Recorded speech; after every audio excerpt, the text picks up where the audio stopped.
Masih di Sapa Indonesia Malam bersama saya Friska Clarissa. Demi menghindari polemik, Jokowi enggan menjawab saat ditanyakan terkait kapan berkampanye. Meski diakomodasi oleh undang-undang, Bawaslu menyebut akan mengawasi Presiden Jokowi jika akan ikut berkampanye.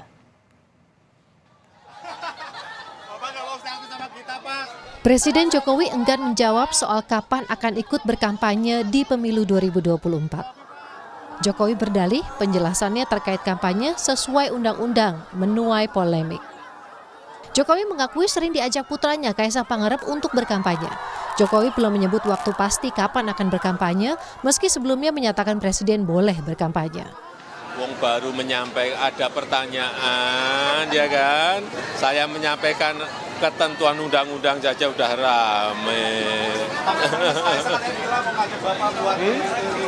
Iya, saya sudah diajak bolak-balik. Memang saya sudah diajak bolak-balik, tapi sekali lagi saya menyampaikan ketentuan undang-undang saja, undang-undang pemilu saja udah rame. Ya. Ketua Bawaslu Rahmat Bagja menyebut akan mengawasi jika nantinya Presiden Jokowi mengajukan cuti kampanye. Namun Bawaslu menilai Presiden Jokowi belum deklarasi secara terbuka terkait apakah akan ikut berkampanye dalam pemilu 2024. Kita cek dulu ya apakah boleh kampanye Pak. Tapi tentu ada pengusulan dulu. Tapi sampai sekarang kan tidak ada. Pak Presiden sampai sekarang kan tidak mengajukan cuti dan apa. Kami akan mengawasi jika yang Pak Presiden melakukan hal-hal yang dilarang. Apa yang dilarang? Penggunaan pasal dilarang. Tapi juga nanti kita lihat hubungan dengan kandidat yang lain. Netralitas Presiden Jokowi disorot usai menyatakan Presiden dan Menteri boleh berkampanye pada pekan lalu. Direktur Pusat Studi Konstitusi, Ferry Amsari mengkhawatirkan adanya potensi ketidaknetralan Presiden, termasuk potensi terjadinya kecurangan pada pemilu 2024. Gubernur, bupati, dan wali kota itu sudah di seluruh wilayah tanah air. Mereka wajar saja tidak bisa menghukum kepala desa yang mendeklarasikan kepada calon tertentu.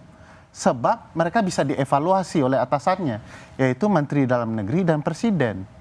Jumlah DPT yang mereka kelola jauh akan potensial disalahgunakan di hari H pemilu 2024 ini. Karena DPT mereka jumlahnya kurang lebih 102 juta. Setengah jumlah DPT nasional yang ada. Kalau mau dikait-kaitkan dengan cerita 50%, satu putaran sudah mendekati ceritanya. Jangan-jangan Presiden melalui Menteri Dalam Negeri telah menentukan pos-pos tertentu untuk kemudian digunakan melalui penyalahgunaan wewenang yang kemudian tidak terbukti sejauh ini mereka tegas dalam menegakkan nilai-nilai berpemilu. Banyak kalangan mendesak agar undang-undang lembaga kepresidenan segera dibentuk untuk memberikan kepastian ketatanegaraan serta membatasi kekuasaan agar tidak disalahgunakan. Tim Liputan, Kompas TV. Netralitas Presiden Jokowi menjadi sorotan terkait pernyataan kampanye termasuk gestur dukungan pada salah satu pasangan calon pada Pilpres 2024. Hal itu juga menjadi kekhawatiran sejumlah kalangan akan adanya efek domino dari pernyataan Jokowi terhadap jajaran di bawahnya. Selain ASN, salah satu yang disoroti yakni penjabat kepala daerah yang saat ini tersebar di berbagai daerah di Indonesia. Berdasarkan data kompas.id yang mengutip Ferry Amsari, akademisi Universitas Andalas yang juga pakar hukum tata negara, bahwa dari total 38 provinsi ada 20 penjabat gubernur, 40 penjabat wali kota, dan 138 penjabat bupati. Dapat diartikan potensi suara yang berada di wilayah yang ada penjabat kepala daerahnya mencapai lebih dari 140 juta suara atau setengah dari jumlah pemilih tetap nasional.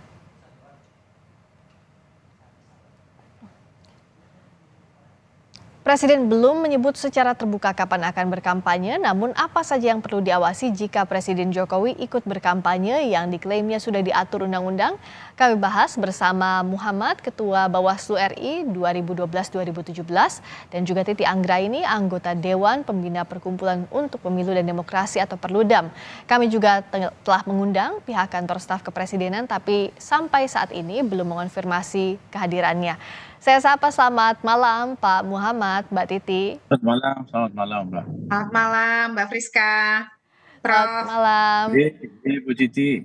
Saya ke Waalaikumsalam. Pak Muhammad dulu. Ini kan masih enggan dideklarasikan oleh Presiden Jokowi soal kapan akan berkampanye, termasuk tadi juga sudah ditanya oleh wartawan. Meskipun sudah dideklarasikan sebelumnya bahwa ia punya hak kampanye saat ditanya oleh media soal ini. Nah, sebenarnya aturannya seperti apa, Pak Muhammad? Ya, jadi begini, saya termasuk yang membaca undang-undang itu tidak secara parsial. Ya, bagi saya, presiden itu tidak bisa berkampanye. Presiden Jokowi yang saya maksud ya. Karena Presiden Jokowi ini sudah 2 periode. Apa Nah, bedanya? begini Mbak. Pasal itu mengatur ketika presiden itu berkampanye untuk kepentingan, dia akan maju lagi. Sementara by law sudah ditegaskan bahwa presiden itu menjabat 5 tahun dan dapat dipilih hanya 1 kali 5 tahun. Jadi bacaan saya itu berbeda dengan bacaan Pak Jokowi. Minta maaf. Ini saya bisa berdiskusi dengan tim hukum Pak Jokowi. Jadi harusnya bacaan Pak Jokowi itu bagi presiden yang baru 1 periode.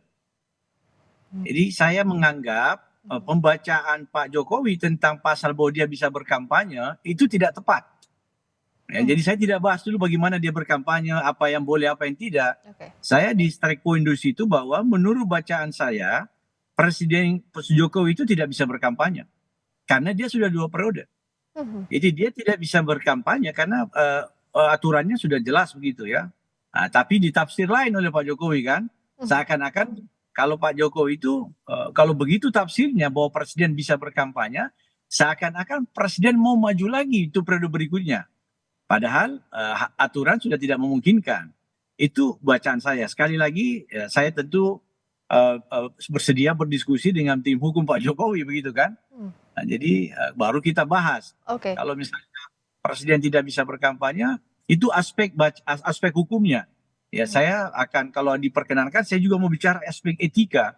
Bagaimana mungkin seorang pemimpin tertinggi yang mengayomi seluruh masyarakat, yang mengayomi seluruh partai politik, yang mengayomi semua capres, itu berkampanye untuk orang tertentu, kelompok tertentu, capres tertentu. Ini menurut saya sangat tidak patut ya. Akan seperti apa kondisi pemerintahan kita kalau presiden kita berkampanye, meninggalkan beberapa hari, lalu berkampanye untuk kelompok tertentu gitu. Oke. Ya, Jadi oke. ada Untuk tafsir saksi yang ini berbeda saya tadi ya? Ya, saya berharap presiden tidak memaksakan diri untuk berkampanye. Itu harapan saya kepada beliau. Semoga beliau menonton kita malam ini. Oke, ada harapannya presiden tidak berkampanye. Kalau tadi kata Pak Muhammad ada tafsir yang berbeda soal undang-undang pemilu ini, Mbak Titi. Tapi kalau Pak Jokowi ikut berkampanye dengan tafsir yang disampaikan sebelumnya oleh presiden, apa yang harus diawasi? Iya, Mbak Friska, pertama sebelum masuk kepada apa yang harus diawasi, kita lihat dulu aturan main ya. Jadi kalaupun presiden itu berkampanye, itu ada aturannya. Jadi di dalam undang-undang pemilu kita itu diatur di dalam pasal 268 bahwa kampanye dilaksanakan oleh pelaksana kampanye. Nah, pelaksana kampanye itu ditunjuk oleh pasangan calon dan dilaporkan, didaftarkan kepada KPU. Nah, mereka-mereka yang bisa berkampanye sebagai pelaksana kampanye itu juru kampanye, orang per orang, atau organisasi yang ditunjuk oleh pasangan calon, didaftarkannya itu paling lambat 3 hari sebelum dimulainya masa kampanye. Dan kalaupun ada penggantian tim kampanye, itu bisa dilakukan penggantian paling lambat 1 hari sebelum dimulainya masa kampanye. Masa kampanye itu dimulai pada tanggal 28 November 2023.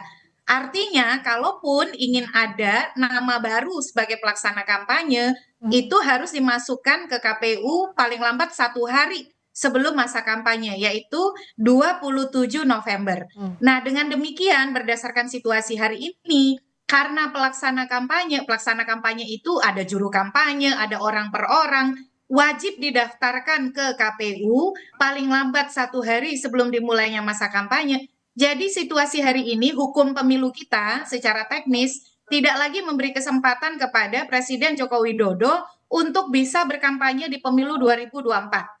Karena kalau dia ingin berkampanye dalam kapasitas pelaksana kampanye, yang bisa berkampanye itu memang pelaksana kampanye. Ada juru kampanye, ada tim kampanye, ada orang per orang yang ditunjuk oleh partai politik mohon maaf oleh pasangan calon presiden wakil presiden atau oleh partai politik itu harus didaftarkan. Itulah teknisnya. Dan pendaftaran itu dilakukan paling lambat 1 hari sebelum dimulainya masa kampanye. Karena masa kampanye sudah dimulai 28 November 2023, berarti 1 hari sebelum dimulainya masa kampanye adalah 27 November. Jadi dalam situasi ini secara administratif Presiden Joko Widodo kalaupun ingin mengambil cuti dan kalau berdasarkan peraturan pemerintah nomor 32 2018, cuti itu kan diajukan 7 hari kerja sebelum pelaksanaan kampanye. Tapi itu hanya bisa kalau dia sudah terdaftar sebagai pelaksana kampanye.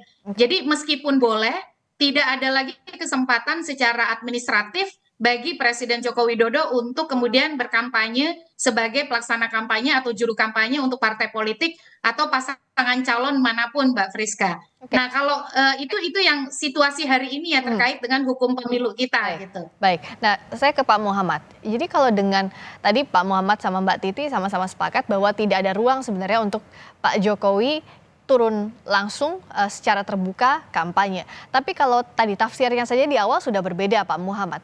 Jikalau memang Pak Jokowi akhirnya ambil cuti dan berkampanye, bagaimana menghindari potensi biasnya? Nah, iya harus ditegur. Kalau presiden melabrak aturan ya, tadi kan saya sudah menjelaskan. Bagi saya, bacaan saya, pasal itu tidak memberi peluang bagi presiden. Karena dia sudah 2 periode. Tadi Mbak Titi sudah memberi tafsiran lebih detail lagi terkait hukum administratifnya. Saya menyampaikan itu bahwa bacaan saya, pemahaman saya itu bukan untuk Presiden Jokowi pasal itu.